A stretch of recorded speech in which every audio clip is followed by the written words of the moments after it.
Thank you for joining us on Kindness Stories, where we bring you powerful, emotional tales that remind us of the strength within the human spirit, stories of compassion, pain, and justice. If you're new here, don't forget to subscribe and hit the bell icon, because each week we bring you a new story that will stir your heart and make you believe in the power of kindness. Even in the darkest of times, she was always the quiet girl in the corner, the one people ignored in the hallways. Her name was Amina, small, soft-spoken, never raised her voice, the kind of person you might forget after passing by. But what no one knew was that Amina carried more pain than anyone her age should, and when the bullies pushed her too far, when they crossed the line they never should have crossed, they woke up a side of her no one had ever seen, a side shaped by pain, but sharpened by purpose. Her revenge wasn't loud, it wasn't violent, but it was brutal, and it changed everything. It all began at a school nestled in the outskirts of a small town, a place where everyone knew each other, where students fell into categories fast: the athletes, the popular ones, the misfits, and then the invisible ones. Amina fell into the last category. She lived with her grandmother after her parents died in a car crash when she was 8. It was a tragic accident, one that left her with a permanent scar on her leg and a silence in her soul. She hardly spoke after that. School became a place of escape and at the same time, a battlefield. There was a group of girls who ruled the school. Zara, the leader, had perfect hair, perfect clothes, and a tongue sharper than a knife. She thrived on attention. She could destroy someone's confidence with a single glance. Her followers, Malaha and Sophia, were just as cruel, laughing at every insult Zara threw, backing her up when things got out of hand. For some reason, Amina became their favorite target. It started small, whispered comments when she walked past, laughs when she dropped her books. Then it turned into something more vicious. One morning, she opened her locker to find it filled with garbage. Another day, someone had scrawled horrible words across her notebook in permanent marker. She knew who was behind it. Everyone did, but no one said a word. Amina never fought back, not because she was weak, but because she was tired. She had seen what fighting did to people. She had watched her father try to protect her mother once from a man who attacked them during a mugging, only to lose his life in front of her. Sometimes silence felt safer than resistance. But even the quietest person has a breaking point. It was on a cold winter morning when everything changed. The school had a tradition. A winter hike through the forest near the back of the school grounds. Everyone hated it, but it was mandatory. That year, it snowed heavily the night before, making the path slippery and dangerous. But the school went ahead anyway. They walked in lines, the teachers ahead, students in the middle. Zara, Malaha, and Sophia were just behind Amina, laughing and tossing snow at each other. Amina kept her head down, clutching her coat tighter around her body. That was when it happened. Zara whispered something to the other girls, and they giggled. Then, as they reached the narrow part of the trail where the path curved around a steep, rocky hole hidden by snow, Zara shoved Amina. It was quick, too quick for anyone to stop. Amina lost her balance and slipped.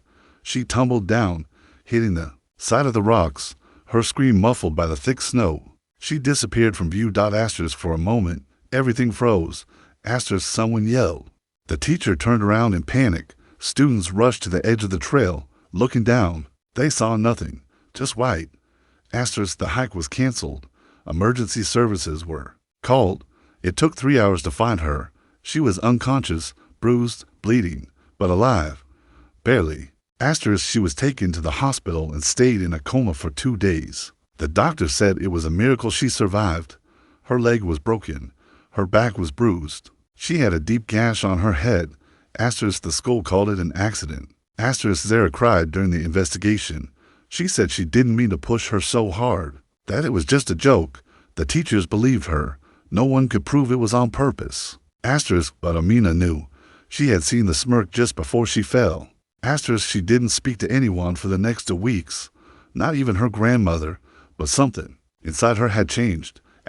When she returned to school, she was different. She walked with a limp, but her eyes had fire in them, the kind that made people uncomfortable, the kind that said she had seen the edge of life and come back stronger. She started observing.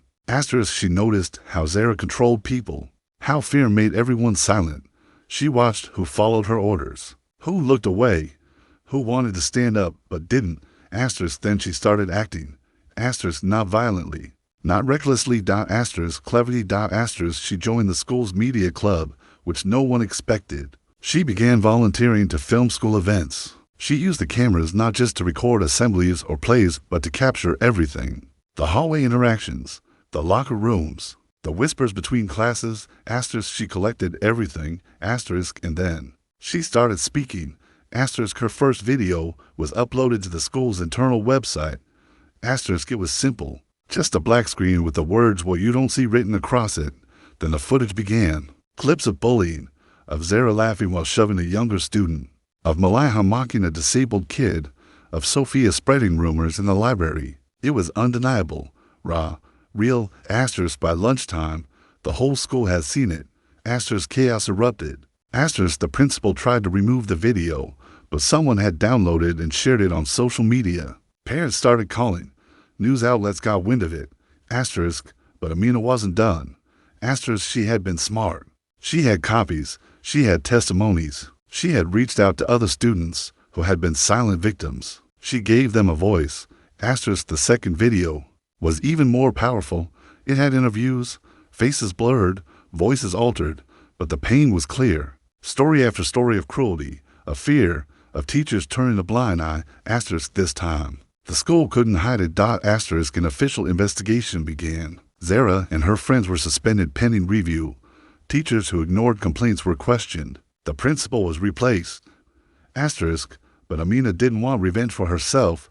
Asterisk, she wanted change. Asterisk, she proposed a new program, a peer support network, anonymous reporting, monthly kindness projects. She gave speeches, nervous at first, but soon finding strength in her message. Students began to listen. The invisible ones started to speak. The bullies lost their power. Asterisk, Zara never returned to that school. Asterisk, her family moved away after the scandal. Asterisk, but Amina stayed. Asterisk, she graduated with honors, received a scholarship, went on to study psychology, determined to help others like her. Her story spread beyond the school. It became a symbol of resilience. Asterisk, years later, she was invited back to speak at her school's annual assembly. She stood on the same stage where she once sat in silence. The room was quiet as she looked out at the students, her voice calm but firm. Asterisk, you are not weak because you're quiet, she said. You are not invisible because others refuse to see you. And kindness, true kindness, is not weakness. It's strength. The kind that doesn't need fists or insults. The kind that can build, heal, and protect. Asterisk, she walked off the stage to a standing ovation. Asterisk, but the real victory wasn't the applause. Asterisk, it was the girl in the second row with tear-filled eyes who whispered thank you as she passed. Asterisk, it was the teacher who promised never to ignore a cry for help again. Asterisk, it was the school that transformed into a place where kindness wasn't just expected, it was celebrated. Asterisk, and Amina. Asterisk, she never saw herself as a hero. Asterisk, she just knew what it felt like to be pushed into a hole. Asterisk, and she decided that no one else should ever feel that way again. Asterisk, thank you for watching today's story on Kindness Stories. If this moved you, please share it with someone who needs to be reminded that even in our darkest moments, there is always light waiting to break through. Subscribe to our channel for more stories of courage, compassion, and the unstoppable power of kindness. Until next time, stay kind. Asterisk.